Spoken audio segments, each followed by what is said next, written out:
હવામાનમાં એક મોટો પલટો આવશે, જેથી વિષમ હવામાનની વિપરીત અસરના કારણે ઊભા કૃષિ પાકોમાં રોગ આવવાની શક્યતા રહેશે. જીરા જેવા પાકોમાં ચરમો આવવાની શક્યતા રહેશે. અજમા જેવા પાકોમાં રોગ આવી શકે. જ્યારે કપાસના ભાગોમાં કપાસના દિવેલાના પાકોમાં લગભગ પાન જે છે ખાખરી પાન ખરી પડે અને પાન અને કેટલીક ઈયળ પડવાની શક્યતા રહેશે. એટલે વિષમ હવામાનની વિપરીત અસરના કારણે પાન કોરી ખાનાર પણ ઈયળો ક્યારેક પડી શકે છે. એટલે આ વખતે તુવર ઊભી છે તેને અને રાયડો ઊભો છે તેમાં પણ ક્યારેક રોગ આવી શકે, ક્યારેક એને મચ્છી કે એવી ગતિવિધિઓ આવી શકે. એટલે વિષમ હવામાનની વિપરીત અસરના કારણે ઊભા કૃષિ પાકોમાં રોગ આવવાની પૂરી શક્યતા છે. સુરેન્દ્રનગર જિલ્લામાં ચાલુ વર્ષે ખેડૂતોએ કુલ 2.61 લાખ હેક્ટરમાં શિયાળુ પાકનું વાવેતર કર્યું છે. શિયાળાની શરૂઆતમાં હવામાન સારું રહેતા ખેડૂતોએ સારા વળતરની આશાએ જીરાનું વાવેતર કર્યું હતું, પરંતુ છેલ્લા 2 દિવસથી વાતાવરણમાં પલટો જોવા મળી રહ્યો છે, જેને લઈને ખેડૂતો ચિંતિત બન્યા છે. દિવસ દરમિયાન વાદળછાયું વાતાવરણ તેમજ વહેલી સવારે ઝાકળના કારણે જીરુના પાકમાં સુકારાનો રોગ આવતા જીરુનો પાક સુકાવા લાગ્યો છે. સુકારાના રોગના કારણે અનેક ખેતરોમાં જીરુનો પાક સુકાવા લાગતા ખેડૂતો સુકારાને અટકાવવા મોંઘા ભાવની દવાઓનો સતત છંટકાવ કરી રહ્યા છે. જો વાતાવરણમાં ફેરફાર નહીં થાય તો સુકારાના રોગના કારણે જીરુના પાકના ઉત્પાદનમાં ઘટાડો થઈ શકે છે.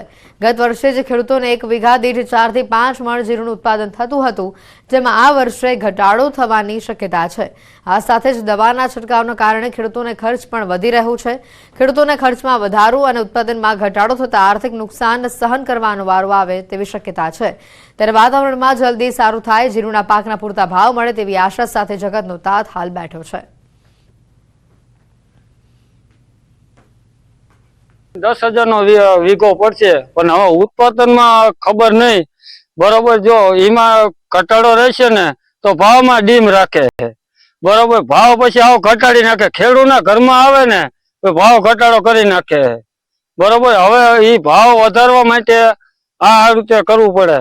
એમાં વાદળાના હિસાબે અમારે અત્યારે હુકારો આવી ગયો અને હજી 50% તો આવી જ ગયો છે. 25 વીઘાના વાવેતર વીઘે ઓછામાં ઓછો 7-8 હજાર રૂપિયાનો ખર્ચો લાગે. એના માટે અમારે મોંઘી દવાઈઓ છાંટવી પડે અને ખર્ચા પાડવા પડે. પછી ખર્ચો નીકળે એવું લાગતું નથી વાનના જીરામાંથી. અત્યારે 4 થી 5 હજાર 4.5 આજુબાજુના ભાવ છે. હવામાન પલટો આવવાના કારણે ઝાકર આવે સવારે અને અત્યારે વાદળનું વાતાવરણ થવાથી જીરામાં સુકારો અને કાળી ચરમી ના રોગ લાગુ પડે. આની કારણે દવાનો ખર્ચ અમારે અત્યારે વધુ થાય. એટલે આની માટે હવામાન સારું રહે ને તો ઉતારો અમને ખેડૂતને વધુ મળે. નકર આમાં હવામાન જો પલટો આવશે તો પૂરેપૂરી ખેડૂતોને નુકસાની આવવાની શકે. સુરેન્દ્રનગર જિલ્લો ખેતી આધારિત જિલ્લો છે અને ચાલુ વર્ષે જીરાના સારા ભાવની આશાએ સુરેન્દ્રનગર જિલ્લામાં અંદાજે 80,000 હેક્ટર કરતા વધુ જમીનમાં જીરાનું વાવેતર કરવામાં આવ્યું હતું, પરંતુ ચાલુ વર્ષે છેલ્લા 2 દિવસથી જીરાના પાકમાં ખાસ કરીને સુકારો અને ચરમી નામનો જે રોગ છે, રોગ આવવાની શક્યતાઓ વર્તાઈ રહી છે. કારણ કે છેલ્લા 2 દિવસથી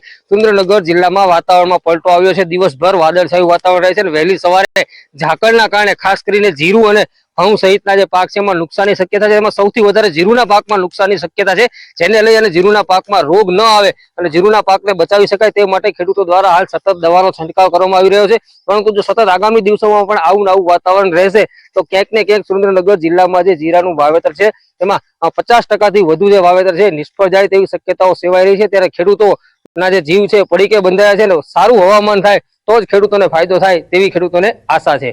અક્ષય જોશી, ન્યૂઝ 18 ગુજરાતી, સુરેન્દ્રનગર. રાજ્યમાં 6 દિવસ બાદ ફરી માવઠાનો માર સામે આવી રહ્યું છે. માવઠા અંગે આગાહીકાર પરેશ ગોસ્વામીની હવે મોટી આગાહી સામે આવી રહી છે. તારીખ 18 થી 23 જાન્યુઆરીમાં માવઠું જોવા મળી શકે છે. માવઠા બાદ કાતિલ ઠંડી પડશે. ફેબ્રુઆરીમાં કાતિલ ઠંડીનું રાઉન્ડ આવશે. પરેશ ગોસ્વામીએ કૃષિ પાક અંગે પણ આગાહી કરતા કહ્યું છે કે ખેડૂતોએ હાલ નવું વાવેતર ટાળવું જોઈએ.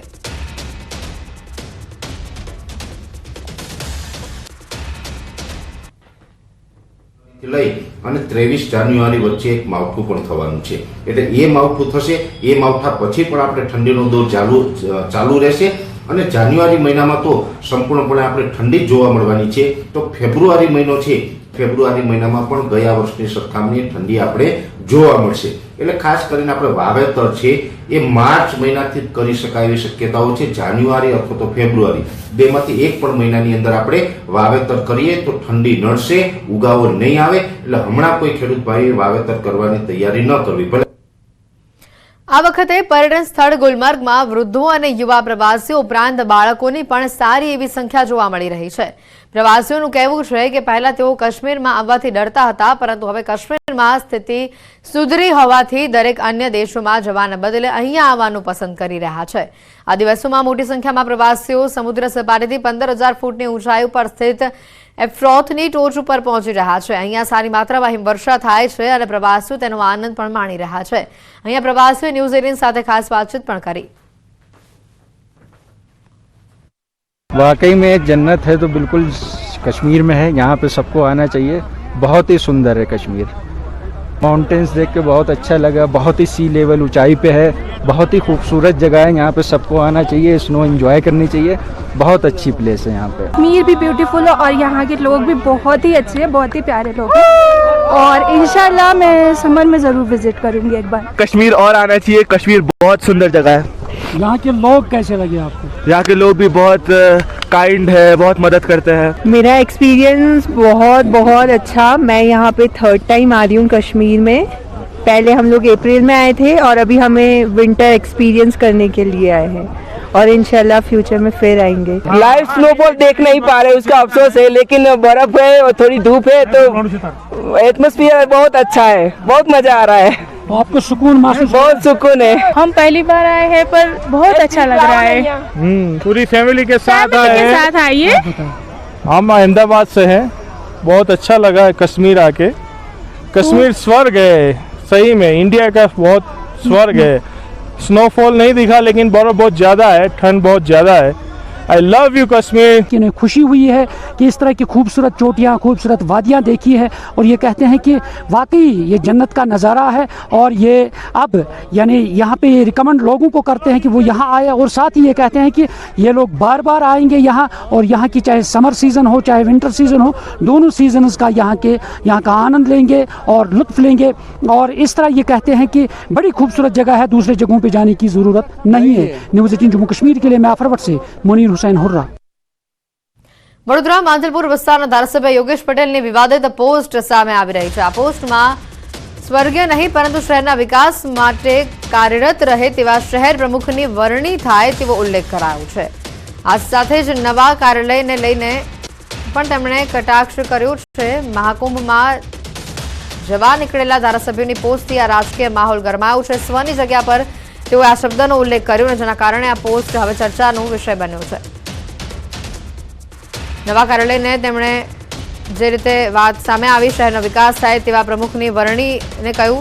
સ્વ શબ્દના જે પ્રયોગથી આખો આ પોસ્ટનો વિવાદ સામે આવ્યો. આ પોસ્ટમાં સ્વની જગ્યા પર શહેર વિકાસ માટે કાર્યરત રહે તેવા શહેર પ્રમુખની વરણી થાય આવો ઉલ્લેખ કર્યો છે. આ સાથે જ નવા કાર્યાલયને લઈને પણ તેમણે કટાક્ષ કર્યો છે. મહાકુંભમાં જવા નીકળેલા ધારાસભ્યોની પોસ્ટથી રાજકીય માહોલમાં હાલ ગરમાવો જોવા મળી રહ્યો છે. વડોદરાના માંજલપુર વિસ્તારના ધારાસભ્ય યોગેશ પટેલની વિવાદિત પોસ્ટ સામે આવી છે. માફ કરશો, જે રીતે સામે આવી છે આ પોસ્ટમાં જે રીતે તેમણે ઉલ્લેખ કર્યો છે, સ્વની જગ્યા ઉપર શહેર વિકાસ માટે કાર્યરત હોય તેવા શહેર પ્રમુખની વરણી કરો તેવો ઉલ્લેખ કર્યો છે. પ્રદેશ ભાજપમાં નિમણૂક પડી. ગૌચમાં શહેર અને જિલ્લા પ્રમુખની નિમણૂક પડી છે. ગૌચમાં કેટલાક જિલ્લામાંથી રજૂઆત બાદ યાદીમાં વિલંબ સંભવિત નામો જે સામે રજૂઆતો મળતા વિલંબ થયો હોવાની માહિતી છે. જૂનાને રિપીટ કરવા કે નવી નિમણૂક કરવી તે મુદ્દે મંથન થઈ રહ્યું છે. અમિત શાહ ઉત્તરાયણ પર ગુજરાત આવે પછી કેટલાક નામ પર વિચારણાની પણ હાલ સંભાવનાઓ જોવા મળી રહી છે અને જેના પગલે તબક્કાવાર યાદી જાહેર થવાની પણ સંભાવના રહેલી છે. અગાઉ 10મીએ યાદી જાહેર થવાની હતી. હવે આગામી સપ્તાહમાં જાહેર થવાની પૂરી શક્યતાઓ છે.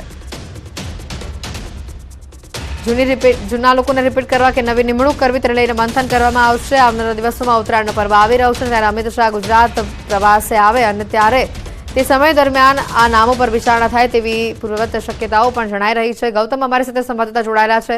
ગૌતમ, જે રીતે પ્રમુખની નિમણૂક જે પડી છે ગૌચમાં અને કેટલાક જિલ્લામાંથી રજૂઆત બાદ મંથન પણ અત્યારે ચાલી રહ્યું છે, કયા કયા નામો આ રેસમાં આગળ જોવા મળી રહ્યા છે?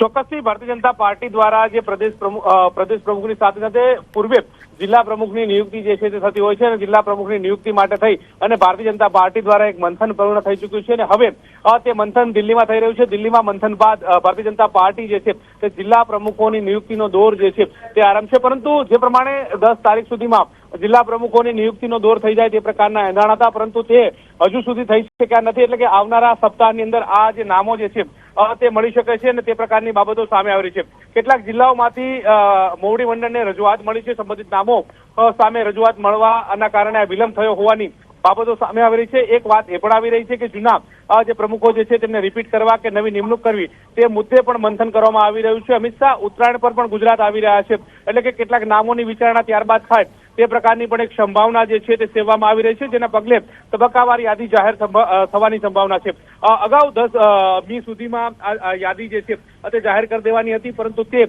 કેટલાક નામોને લઈને ગોંચમાં પડી છે અને હવે જોવાનું એ રહે છે કે પ્રદેશ ભાજપ દ્વારા ક્યારે જિલ્લા પ્રમુખોની નિયુક્તિ કરવામાં આવે છે અને ક્યારે જિલ્લા પ્રમુખો જે છે તે મળે છે. પરંતુ જિલ્લા પ્રમુખોની નિયુક્તિ બાદ પ્રદેશ પ્રમુખની નિયુક્તિનો દોર જે છે તેની શરૂઆત થશે. જી બિલકુલ, આભાર ગૌતમ માહિતી બદલ. તો અગાઉ 10મી યાદી જાહેર થવાની હતી, પરંતુ હજી પણ તેના પર મંથન થાય તેવી શક્યતાઓ અહીંયા જોવા મળી રહી છે. આજે સાંજે કેન્દ્રીય ગૃહ અને સહકારિતા મંત્રી અમિત શાહ ફરી આવી રહ્યા છે ગુજરાત પ્રવાસ પર. જાન્યુઆરી 14 અને 15 અને 16મી એમ 3 દિવસ તેઓ ગુજરાતના પ્રવાસ ઉપર છે. પરિવાર સાથે તેઓ ઉત્તરાયણનો પર્વ ઉજવશે. કાર્યકર્તાઓ સાથે પણ તેઓ ઉત્તરાયણનો પર્વ મનાવવાના છે. ગાંધીનગર લોકસભાના મત વિસ્તારોમાં તેઓ ઉત્તરાયણ ઉજવશે. ઘાટલોડિયા, સાબરમતી અને કલોલ વિસ્તારમાં કાર્યકર્તાઓ સાથે તેઓ પર્વની ઉજવણી કરશે. કલોલ તાલુકાના નારદીપુર ગામમાં રામ મંદિરના પણ તેઓ દર્શન કરશે અને ગાંધીનગર ઉનાવા ગામના તળાવનું તેઓ ખાતમુહૂર્ત પણ કરવાના છે. ગાંધીનગર લોકસભા વિસ્તારના વિકાસલક્ષી કાર્યોનું લોકાર્પણ તેઓ કરશે. સુરતમાં એક ચપ્પલના ગોડાઉનની અંદર ભીષણ આગ લાગી હોવાના સમાચાર સામે આવી રહ્યા છે. ઝાબા બજાર વિસ્તારમાં ગોડાઉનમાં આગ લાગી. આગના વિકરાળ રૂપથી લોકોમાં ભયનો માહોલ છે.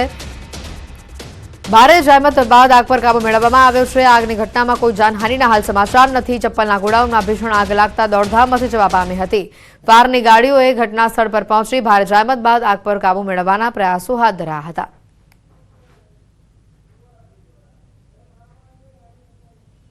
બનાસકાંઠામાં ઇનામી ડ્રો મામલે વધુ એક ફરિયાદ દાખલ કરવામાં આવી છે. 23 માર્ચે શ્રી હરેશ્વર મહાદેવ જૂના નેસડા લાભાર્થી ઇનામી ડ્રો અને ભવ્ય ડાયરાનું આયોજન કરવામાં આવ્યું છે.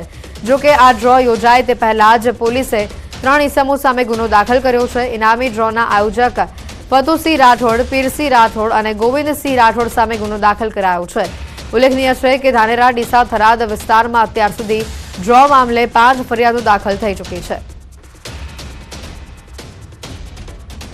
તલવાર સાથે ડાન્સ કરનાર 4 લોકોને પકડી પાડવામાં આવ્યા. અમદાવાદના રામોલ વિસ્તારનો આ વિડીયો સામે આવ્યો. રામોલના ધાબાવાડી ચાલી પાસેનો આ વિડીયો હોવાનું સામે આવ્યું છે. એક પ્રસંગની અંદર તલવાર સાથે ડાન્સ કરતા પિતા અને તેના પુત્રોની અટકાયત કરવામાં આવી છે. ગણતરીના કલાકોમાં જ પોલીસે તમામને ઝડપી લીધા હતા. 4ને પોલીસે કાયદાનું ભાન કરાવ્યું. તલવાર સાથે ડાન્સ કરતા 4ને બે હાથ જોડી માફી મંગાવડાવવામાં આવી. અમારી ભૂલ થઈ ગઈ તેવું સ્વીકારવામાં આવ્યું અને હાલ હવે આવું ક્યારે નહીં કરીએ તેમ પણ તેઓએ કહ્યું અને સાથે બીજાને પણ આવું ન કરવા સૂચન કરીશું. ત્યારે હાલ તો પોલીસે કાયદેસરની કાર્યવાહી આ 4 વિરુદ્ધ હાથ ધરી છે.